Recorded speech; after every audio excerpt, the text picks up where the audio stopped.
설교 제목은요, 정말 복음 앞에 설 틈이 없으십니까? 질문이에요. 틈, 여러분 기억해 주시고 한번 같이 말씀을 들어주시면 감사하겠습니다. 물 좀 마시고요. 여러분 한 주 어떻게 지내셨어요? 네, 바쁘죠? 바쁘게 지내셨죠? 현대 사회는요, 우리 정신을 쏙 빼는 그런 것들로 가득 차 있는 것 같습니다. 지난 남아공정 월드컵 보고 이제 뒷목 잡으신 분이 많으실 텐데, 제가 선교지에 연락을 했더니 선교사님들도 뒷목을 잡고 계시더라고요. 생계를 위해서 우리가 열심히 일도 해야 되고요. 집안일은 또 얼마나 많습니까? 하나 하면은 눈 뜨면 또 할 일들이 이렇게 널려 있는 게 집안일이죠. 축구도 봐야 되고요. 스포츠, 그리고 드라마도 봐야 되고, 취미 생활도 해야 되는데, 운동까지 해야 되니까 얼마나 바쁘십니까?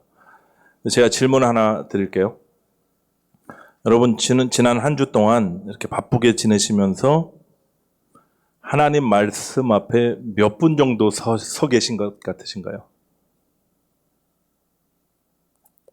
저에게 질문을 제가 해봤는데, 너무 부끄러웠습니다. 지난주에는 특별히 더 부끄러웠습니다. 저도 정신없이 한 주를 보낸 것 같은데, 짧게 여행도 했었고, 일도 했었고, 축구도 봤습니다. 또 집안일하고, 강아지 돌보는 것도 이제 저 혼자 이제 남아가지고, 다 감당을 해야 됐고요. 신방도 했고, 여러 사람들도 만났습니다. 근데 이렇게 바쁘다는 핑계로 말씀 앞에 설 시간이 별로 없었던 것 같아요. 근데 정말 생각해보니까 핑계더라고요. 쇼츠를 정신없이 볼 1시간은 있는데 말씀 앞에 1분을 서 있지를 않았던 제 자신을 발견하게 됐습니다. 여러분, 이 시대 성도들이 성도답게 못 살게 하는, 또 신자들이 정말 믿음으로 살지 못하게 하는 사단의 전략이 바로 이거예요. 예수 잘 믿어. 오케이. 말씀 믿고 순종해. 할 수 있으면 해봐. 복음을 누려. 근데 오늘은 바쁘니까 내일부터 해. 여러분, 내일이 있나요? 우리는 오늘을 사는 것뿐이에요. 내일은 하루 지날 오늘입니다. 그리고 또 내일은 이틀 지난 오늘이에요. 자꾸 내일 하다 보면 오늘은 없어지는 거예요. 제가 가장 좋아하는 시인이 이제 윤동주 시인이라고 그랬죠. 제가 윤동주 시인의 시를 하나 읽어드릴게요. 내일 하기에 물었더니 밤을 자고 동틀 때 내일이라고, 새날을 찾던 나는 잠을 자고 돌보니 그때는 내일이 아니라 오늘이더라. 무리여 내일은 없나니. 이렇게 끝나요. 멋있죠? 제가 목소리가 지금 좀 그래서 좀 분위기가 안 났는데, 하여튼 마지막 문구를 기억하십시오. 무리여 내일은 없나니. 오늘 본문에는 많은 인물들이 나옵니다. 사도행전 24장에 인물들이 많이 나와요. 근데 잘 보면요, 딱 두 부류의 인간상으로 나뉠 수가 있어요.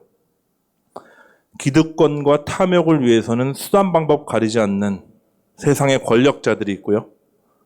생사의 기로에서도 오직 복음의 능력과 부활 소망으로 당당하게 서 있는 사도 바울이 있습니다. 전자의 사람들은 누구냐면 대제사장 아나니아 또 나와요. 그가 또 변호사를 한 명 고용합니다. 더둘로라는 변호사가 나오고요. 총독 벨릭스가 이제 무대에 전면에 등장합니다. 그리고 그의 아내 두루실라가 나오고요. 기득권을 지키기 위해서라면, 또 돈을 벌기 위해서라면 하나님의 말씀은 저 뒤로 던져버리고 온갖 아첨과 거짓을 일삼는 자들이 바로 이 아나니아와 더둘로입니다. 그리고 복음의 빛이 비춰졌는데 양심의 가책을 받았음에도 불구하고 바쁘다는 핑계로 도망가 버린 자들이 벨릭스와 두루실라예요.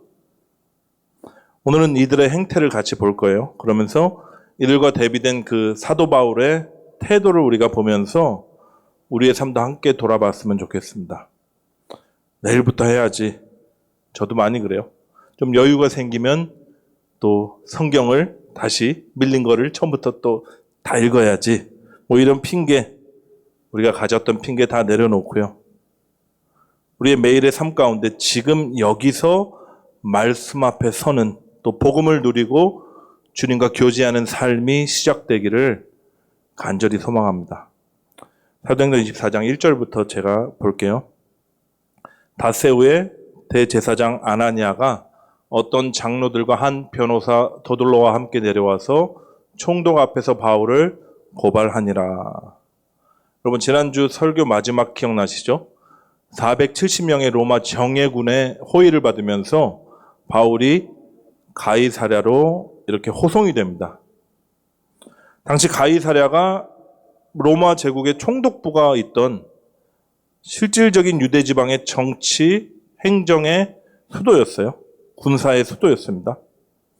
예루살렘에서 북서쪽으로 한 70마일에서 75마일 정도 떨어져 있는 지중해 연안의 항구 도시였고요. 근데 대제사장 아나니아가 장로들과 또 변호사까지 대동해가지고 바울을 고발하기 위해서 쫓아옵니다. 이게 75마일이다 그러면 성인 남자가 3일은 꼬박 가야지 걸어갈 수 있는 거리거든요. 그 거리를 닷새 만에 쫓아온 걸 보면 정말이지 불이 나게 왔어요. 자신들의 기득권 그리고 스크래치 난 자존심을 지키기 위해서는 정말 열심히 대단합니다. 우리랑 비슷하죠? 다른 건 다 참아도 내 자존심 건드리는 거는 못 참지 않습니까? 총독 앞에 서서 이제 더둘로라는 변호사가 바울을 고발해요. 당대 최고의 변호사였다는 기록이 있습니다. 아마 아나니아나 종교 지도자들은 이번에는 반드시 바울을 처단하겠다는 그런 목적을 가지고 돈을 많이 주고 변호사를 샀을 거예요. 여러분, 변호사가 제일 잘하는 게 뭐죠? 말을 잘합니다. 말을 잘해요. 목사들이 말을 잘하는 게 아니라 네, 목사들은 말을 할 수밖에 없는 예, 그런 소임이 있어서 이렇게 말을 하지만 변호사는 말을 참 잘해야지 되는 직업입니다. 그냥 말만 잘하는 게 아니라 아주 거짓말을 진짜처럼 기가 막히게 해요. 더둘로의 말을 한번 보시죠. 3절 말씀 보세요. 벨릭스 각하여, 우리가 당신을 힘입어 태평을 누리고 또 이 민족이 당신의 성견으로 말미암아 여러 가지로 개선된 것을 우리가 어느 모양으로나 어느 곳에서나 크게 감사하나이다. 아주 그냥 끝내주죠, 아첨하는 게. 근데 이 아첨을 잘 보면 거짓말 3종 세트입니다. 벨릭스 각하여, 우리가 당신을 힘입어 태평을 누립니다. 이게 첫 번째 거짓말이에요. 당시 벨릭스의 폭정 때문에 유대 사회 전체는 소요와 폭동이 끊이지 않던 시대였습니다. 두 번째로 뭐라 그러죠? 당신의 성견으로 여러 가지가 개선되었습니다. 개선된 거 하나도 없었어요. 더 나빠졌습니다.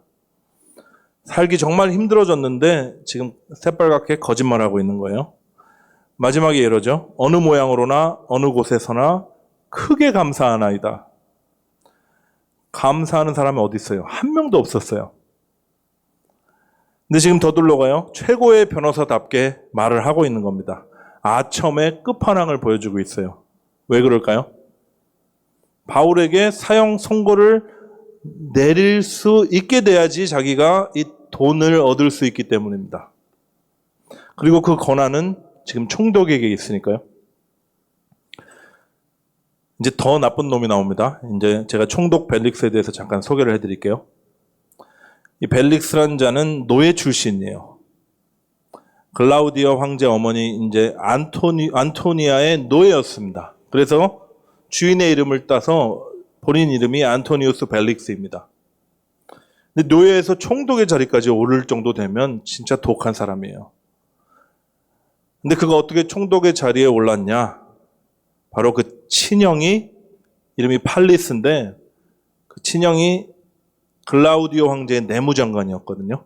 그리고 최고의 실세를 가지고 있는 비서였습니다. 친형의 후광을 입고 낙하산 탄 거예요.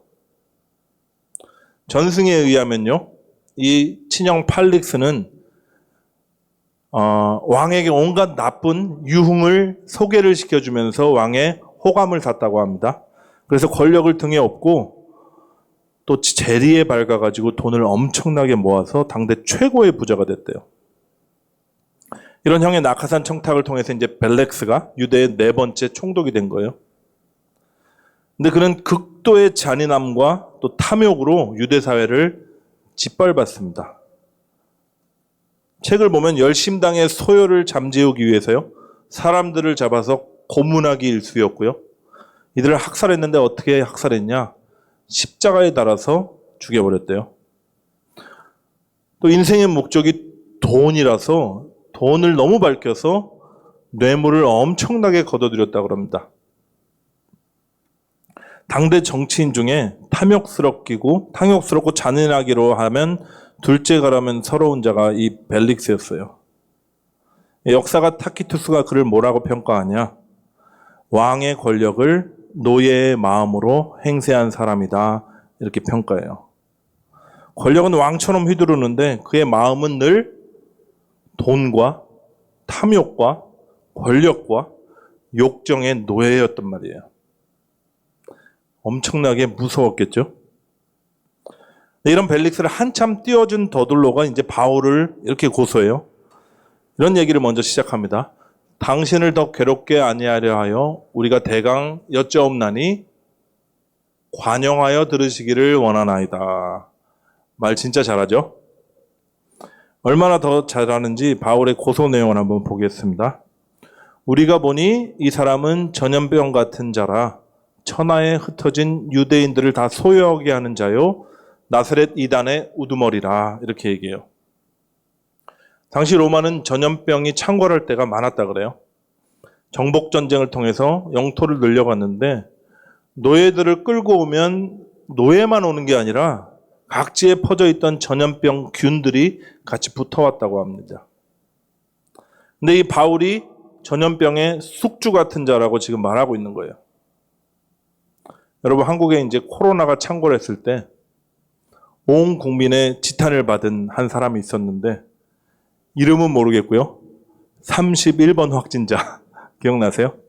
31번 확진자. 대구에서 코로나 증상이 있었는데 검사를 안 받고요. 그 신천지 증거장막 예배에 참석해가지고 균을 엄청 퍼뜨렸던 사람입니다.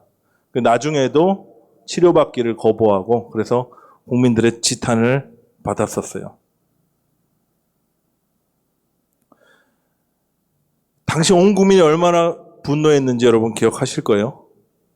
지금 더둘로는 바울이 바로 이런 자라고 고발하고 있는 거예요. 두 번째도 더둘로는요, 바울을 정치적인 폭도라고 그렇게 고발합니다. 천하에 흩어진 유대인을 다 소유하게 하는 자다. 여러분, 당시 로마 제국이 제일 두려워했던 것은 피지배 민족의 반란이었어요. 특별히 유대인들은 독특한 민족이라서 아주 특별 감시 대상이었습니다. 근데 바울이 바로 유대인들의 소요를 일으키는 원흉이라는 거예요. 한마디로 로마가 가장 두려워하는 로마의 평화, 팍스 로마나를 깨트리는 정치적인 폭도라는 얘기고요. 또 악성 질병을 퍼뜨리는 그런 자가 바로 바울이라는 겁니다. 마지막에 뭐라고 고발하죠? 나사렛 이단의 우두머리다, 이렇게 얘기해요. 당시 로마는요, 몇몇 아주 지독한 이단들 빼고는요, 피지배 민족의 종교를 인정해주는 정책을 썼습니다. 종교의 자유를 줬어요. 근데 기독교는 이 로마법이 허용하는 그 유대교의 한 종파가 아니라 아예 불법을 자행하는 종교이고 이단이라고 지금 얘기하는 거예요. 그리고 그 종교의 우두머리인 이 바울은 처형당에 마땅한 자라고 지금 그런 고발을 하고 있는 겁니다. 말을 그럴듯하게 하는데 정말 잘 보면 아주 정치적이고요, 교활한 고발이 아닐 수가 없어요. 아첨과 거짓, 교활함과 정치가 난무하는 세상 권력의 실체를 여실히 보여주고 있습니다. 근데 이 이야기를 듣고요, 이제 총독이 바울에게 변명할 기회를 줘요. 근데 바울의 변론을 한번 보면요, 너무 담백합니다. 아주 단순하고요. 아주 정직하게 얘기해요. 시작을 이렇게 하는데 당신이 여러 해 전부터 이 민족의 재판장 된 것을 내가 압니다. 여러분 잘 보세요. 아첨 없죠. 과장도 없고요. 그냥 사실을 있는 그대로 얘기하면서 또 비굴한 태도도 하나도 없습니다. 바울의 변론이 기니까 제가 짧게 요약해드리면 이래요. 내가 예루살렘에 올라간 지가 열 이틀밖에 안 됐어. 소요를 일으킬 시간도 없었습니다.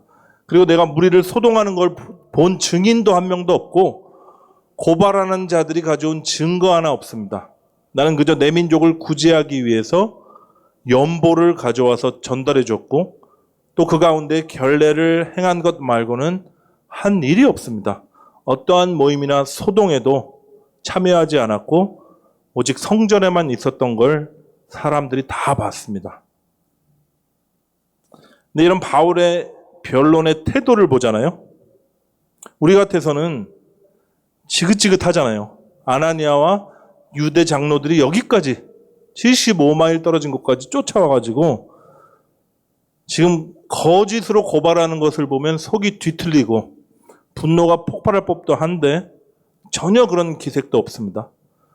대신 너무 당당해요. 지금 죽을 위험에 처한 이 고발당하는 상황 가운데 어떻게 이렇게 당당할 수 있을까요? 그의 변론 내용을 보면 우리가 알 수 있어요.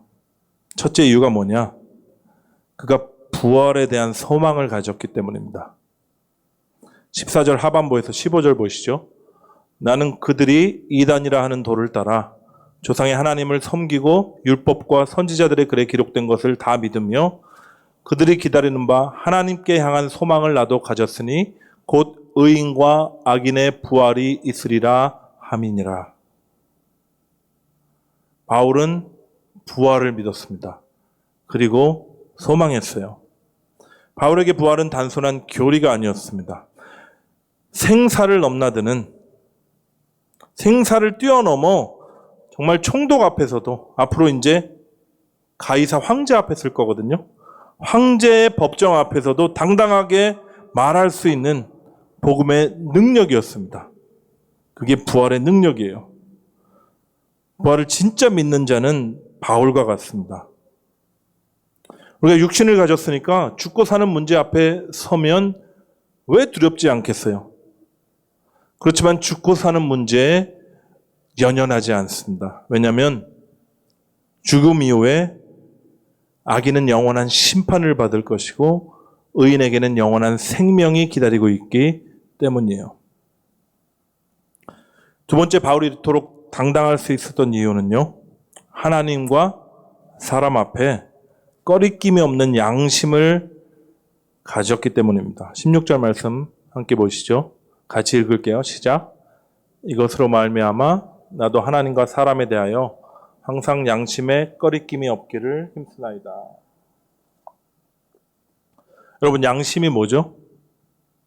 하나님께서 모든 사람 안에 심어놓으신 그분의 뜻과 그분의 성품입니다. 사람이라면 누구나 다 가지고 있어요. 근데 어떤 자들은요, 애써 양심을 부인하면서 자신의 욕심을 추구하며 달려갑니다. 이런 자들을 뭐라 그러냐? 성경은 양심의 화인을 맞은 자들이다 이렇게 얘기해요. 근데 어떤 사람들은 양심을 따라서 말씀 앞에 서서 하나님의 뜻을 구하고요, 주님의 성품으로 다른 사람들을 섬깁니다. 이런 자들은 늘 당당해요. 나는 하나님과 사람에 대하여 항상 양심에 꺼리낌이 없기를 힘쓰나이다. 이 바울의 고백이 우리 모두의 고백이 되기를 이 시간 축복합니다. 죽은 자의 부활이 우리 삶 가운데 실체가 돼서 정말이지 세상의 어떠한 위협과 어떠한 상황 가운데서도 당당할 수 있기를 이 시간 축복합니다. 이제 오늘 함께 읽을 본문으로 넘어갈 텐데요. 벨릭스는 이미 그리스도의 도에 대해서 자세히 들었던 것 같아요. 정치로 치면 한 정치 9단쯤 되는 사람이잖아요. 그러니까 한간에 떠도는 소문을 놓치지 않고 민감하게 다 캐치했을 거예요. 그리고 당시 소위 더둘러의 말을 빌리자면 전염병처럼 퍼지는 이 그리스도교에 대해서 벨릭스가 모를 리가 없습니다. 그런 그가 바울의 변론을 잘 들어보니까 처벌할 죄가 하나도 없는 거예요. 근데 그렇다고 바로 풀어주자니 유대인들의 반감을 살 게 분명하고요. 그러니까 판결을 연기하는 선택을 합니다. 그리고 바울에게는 어느 정도의 자유를 줘요. 지인들이 와서 바울과 교제할 수 있게 그렇게 허용해 줍니다. 근데 며칠 후에 성경에 보니까 벨릭스가 그의 아내 드루실라와 함께 와서 바울을 불러서 그리스도 예수 믿는 도를 들었다 이렇게 나와요. 여기 나오는 드루실라라는 여자가 누구냐면 여러분 헤롯 대왕 아시죠? 예수님 탄생할 때 아이들을 잡아 죽였던 그 헤롯 대왕의 손녀딸이에요. 그리고 헤롯 아그리파 1세의 친딸입니다. 근데 역사가들에 의하면 당대에 정말 최고의 미인 중 한 명이었다 그래요. 절세 미인. 그래서 그런지 10대 어린 나이에 에메사라는 조그만 나라의 왕과 혼인을 올립니다. 왕비가 되는 거죠. 근데 벨릭스가 그 조그만 나라에 이제 갈 일이 있었는지 지나가다가 들렸는지 어쨌든 이 왕비의 어린 왕비의 미모에 홀딱 반한 겁니다. 어떻게 했을까요? 벨릭스가 벨릭스답게 했죠. 마법사를 보내가지고요. 마법을 통해서 이 어린 왕비를 홀렸다. 믿거나 말거나 하지만 역사가들이 이렇게 기록하고 있어요. 그렇게 왕비를 뺏어와서 자기 아내로 삼습니다. 당시 벨릭스 나이가 한 45세, 45쯤 됐고요. 드루실라 나이가 16살이었던 걸로 이렇게 추정하고 있어요. 짐승이죠, 짐승. 어쨌든 누가는요, 이 드루실라를 뭐라고 소개하냐? 유대 여자 드루실라 이렇게 소개합니다. 유대 문화권에서 자랐고 율법을 아는 여자였다. 그래서 하나님에 대한 어떠한 열망이 있지 않았나 하는 그런 내용을 암시하고 있는 거예요. 제 생각에는요, 이 어린 아내가 남편을 꼬셔가지고 벨릭스가 이렇게 바울한테 와서 복음을 들을 만한 인물이 아니거든요. 근데 아내가 아마 잘 이렇게 설득해가지고 벨릭스도 같이 와서 복음을 듣지 않았나 싶어요. 근데 어쨌든 최고의 사도에게 지금 1대1 양육, 아니죠? 1대2니까 소그룹 양육을 받은 겁니다. 얼마나 좋은 교회예요. 여러분도 한번 생각해 보세요. 사도 바울에게 1대1로 성경과 복음에 대한 양육을 받는다. 여러분 은혜 안 받을 자신 있습니까? 사도 바울이에요. 성령 충만한 자였고 능력으로 치면 정말 대단한 능력이 있었던, 성경을 꿰고 있었던, 그렇지만 복음에 대한 열정은 누구에게도 뒤지지 않았던 그 사도 바울에게 지금 1대1 성경 공부를 듣다가 이 부부가 도망갑니다. 25절 보시죠. 바울이 의와 절제와 장차 오는 심판을 강론하니 벨릭스가 두려워하며 대답하되 지금은 가라. 내가 틈이 있으면 너를 부르리라. 바울이 성령 충만해서 복음을 전한 게 분명해요. 의와 절제와 장차 오는 심판에 대해서 강론했다. 여러분 이게 예수님 말씀하신 성령께서 하시는 일입니다. 요한복음 16장 8절에 보니까 성령이 오시면 죄에 대하여, 의에 대하여, 심판에 대하여 세상을 책망하실 것이다. 이렇게 이미 말씀을 주셨어요. 성령께서 친히 당신의 사역을 바울의 입을 통해서 하고 있는 거예요. 그런데 이 성령 앞에서, 이 말씀 앞에서 벨릭스의 영혼이 떨렸거든요. 스스로를 바라보니까 의가 하나도 없는 거예요. 불법과 폭력으로 가득 찬 불의한 삶을 살았던 게 복음 앞에서 드러난 겁니다. 남의 아내까지 마술사를 동원해서 뺏어와서 자기 아내를 삼았던 그 생각도 났겠죠. 절제는커녕 탐욕과 욕정에 눈이 멀어 행했던 이런 벨릭스 자신에게 남아있는 것은요, 하나님의 심판밖에 없는 거예요. 그런데 두려움 떨다가 바로 등을 돌려 도망가 버립니다. 한 주석가는요, 성경에 나오는 가장 슬픈 한마디가 바로 이 말이다, 이런 얘기를 한 적이 있어요. 무슨 말이냐? 지금은 가라. 지금은 싫다는 거예요. 복음을 듣고 두려웠다는 건 분명히 양심에 찔림이 있었다는 증거인데 지금은 아니라는 거예요. 내가 바쁘다. 지금은 더 이상 말씀을 들을 틈이 없다. 나중에 듣자. 근데 여러분, 나중이 있었나요? 오늘이 아니면 나중은 없는 겁니다. 누가가 이렇게 등을 돌리는 벨릭스를 아주 신랄하게 풍자합니다. 어떻게 풍자하냐? 바로 다음 절에 이렇게 얘기해요. 동시에 또 바울에게 돈을 받을까 바라는 거로 더 자주 불러 같이 이야기하더라. 여러분, 복음 앞에 말씀 앞에 설 틈은 없다고 하면서 지금 하나님 앞에 서서 자신의 죄를 돌아보며 하나님께 엎드릴 틈은 없는데 뇌물 받을 틈은 너무 많은 거예요. 계속 불러서 돈을 주기를 계속 원하는 겁니다. 벨릭스에게 가장 중요했던 것은 돈이었어요. 저는 이 말씀을 읽으면서 그 사복음서 중에 이제 공관복음에 나오는 부자 청년이 생각났습니다. 여러분, 이 얘기 많이들 아시죠? 어느 한 부자 청년이 예수님을 찾아와요. 이렇게 묻습니다. 선생님이요, 내가 무슨 선한 일을 해야 영생을 얻으리까? 예수님 한마디 하시죠. 계명을 지켜라. 이렇게 대답합니다. 다 지켰습니다. 내가 아직도 뭐가 부족합니까? 본인이 분명 느끼고 있는 것 같죠? 부족하다는 것을. 여러분, 이 부자 청년의 스펙은 장난이 아니었습니다. 젊었어요. 또 젊음 좋죠. 엄청난 재산을 상속받은 부자였습니다. 어린 나이에 부자가 된 거예요. 관원이었다고 나와요. 어떤 정치적인 그런 위치가 있었던 사람입니다. 본인의 말대로 어려서부터 계명을 다 지켰다 그래요. 종교적인 어떤 열심 역시 끝내줍니다. 근데 그런 자가 자만하게 자신이 선민이고 의인이라고 하면 그렇게 살면 될 텐데 또 영생에 대한 목마름이 있는 거예요. 그래서 예수님을 찾아왔던 자입니다. 뭐 하나 빠지는 데가 없죠.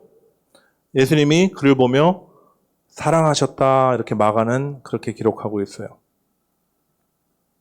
예수님이 이렇게 말씀하세요. 예수께서 그를 보시고 사랑하사 이르시되 내게 아직도 한 가지 부족한 것이 있으니 가서 내게 있는 것을 다 팔아 가난한 자들에게 주라. 그리하면 하늘에서 보화가 내게 있으리라. 그리고 와서 나를 따르라 하시니. 여러분, 예수님이 말씀하시는 것은요, 네가 한 99%는 다 이루었구나. 스펙도 좋고 계명도 다 지켰고 영생에 대한 목마름까지 있으니 이제 거의 다 됐다. 딱 한 가지 부족한 것이 있으니까 그것만 하고 와라. 이렇게 얘기하시는 게 아니에요. 불꽃 같은 눈으로 사람의 중심을 살피시는 하나님께서 지금 세상과 신앙 사이에서, 돈과 믿음 사이에서 여전히 세상을 향하고 있는 이 청년의 중심을 꿰뚫어 보신 것입니다. 그래서 이렇게 물어보시는 거예요. 너는 영생이냐 돈이냐? 어떻게 결론이 나죠? 그 사람은 재물이 많은 거로 이 말씀으로 인하여 슬픈 기색을 띠고 근심하며 갔다. 이렇게 나와요. 여러분, 부자 청년은 겉으로 보기에는 완벽해 보이는 자였지만 결과는 벨릭스와 동일했습니다. 그에게 가장 중요한 것은 사실은 말로는 믿음이고 신앙이고 영생이라고 했지만 그에게 가장 중요한 것은 세상의 돈, 세상의 권력이었어요. 여러분, 벨릭스와 부자 청년이 돈과 명예를 지키기 위해서 복음 앞에서 틈이 없다고 도망쳤다면 우리 믿음의 선조 중에 완전히 정반대의 삶을 산 사람이 있습니다. 제가 소개합니다. 한번 소개했던 적도 있는 것 같은데 C.T. 스터드라는 영국의 아주 전도 유망했던 청년입니다. 스펙으로 치자면 성경에 나오는 부자 청년과 비등한, 아니 거의 그를 압도할 정도의 스펙이었습니다. 영국 최고의 상류층 가문에서 태어났어요. 엄청난 재산을 상속받을 것을 이미 정해진 사실이었습니다. 당대 최고의 인기 스포츠 스타였대요. 영국에서 가장 유명한 스포츠가 여러분 들어보셨죠? 크리켓이라고 있는데 이렇게 평가를 받았던 선수예요. 영국 크리켓 역사상 100년에 한 번 나올까 말까 한 선수가 바로 이 C.T. 스터드다. 지금으로 치면 지금 월드컵 유행하니까 메시 같은 선수였습니다. 메시 같은 선수였어요. 잘 보세요. 엄청난 유산, 엄청난 가문, 엄청난 인기, 엄청난 돈, 부자 청년, 뺨치는 화려한 스펙, 세상적인 스펙을 다 가졌던 사람입니다. 근데 그가 무디의 설교를 들으면서 복음 앞에 서요. 그리고 자신의 유산을 다 고아원을 하고 있던, 제가 이름을 까먹었는데 누구죠? 그 유명한 조지 밀러에게 다 보내고 본인은 아프리카로 들어갑니다. 그리고 아프리카의 가장 낮은 곳에서 선교를 할 때 그가 이런 말을 남겼다 그래요. 예수 그리스도가 하나님이시며 나를 위해 죽으셨다면 내가 그분을 위해 바치는 그 어떤 희생도 결코 크다고 할 수 없다. 잘 보십시오, 여러분. 벨릭스는요, 돈과 명예 때문에 바울을 2년 동안 가두면서 뇌물받기를 원하면서 그를 계속 불러댔어요. 근데 자신을 탐욕의 감옥에 영원히 가두어버린 꼴이 됐습니다. 벨릭스의 최후가 뭔지 아세요? 그 탐욕과 그 잔인성이 끝을 보이지 않으니까 로마의 소환을 받아가지고 재판을 받아서 사형 선고를 받게 그렇게 됩니다. 물론 사형 집행은 형의 입김을 통해서 면하지만 그렇게 최후를 맞이해요. 근데 여러분, 제가 소개했던 C.T. 스터드는요, 복음을 위해서 세상의 가장 화려한 스펙들과 모든 것들을 배설물로 여기고 그의 전심을 예수 그리스도께 드렸습니다. 그리고 그는 진정한 자유를 누렸어요. 여러분께 질문합니다. 여러분의 틈은 지금 어디 열려 있습니까? 예배하고 기도하고 또 복음 전하고 말씀 앞에 서는 그런 일들에는 늘 바빠서 틈이 없다고 핑계하면서, 죄송합니다. 저에게 해당되는 얘기입니다. 재테크하고, 전 재테크는 잘 못하지만 취미생활하고 또 쇼츠 보고 드라마 보고 또 다른 모든 어떤 나의 만족을 추구하는 일에는 엄청나게 틈을 많이 만들고 있지 않으신가요? 제가 지금 죄책감 드리려고 말씀드리는 거 아니에요. 저도 제 자신에게 지금 말하고 있는 겁니다. 여러분, 이 바쁜 생활 속에서, 이 현대사회 속에서 그 사단의 이 속임수에 우리가 빠져들지 않기 위해서는요, 우리가 정신 바짝 차려야 돼요. 하나님을 사랑하고 섬긴다고 정말 하면서도 우리 마음은 그렇잖아요. 근데 자꾸 내일 미루게 되는 거예요. 그리고 오늘은 어떻게 사냐? 내가 일에 치이고 관계에 치이고 사역에 치이고 정작 중요한 것은 다 놓치며 살고 있는 겁니다. 내일은 또 어떻게 살아요? 오늘처럼 사는 거예요. 계속 그렇게 살다가 시간도, 또 주님께서 우리를 구원해 주셔서 우리에게 주시기 원하는 그 놀라운 복음의 삶도 다 놓쳐버리게 되는 거예요.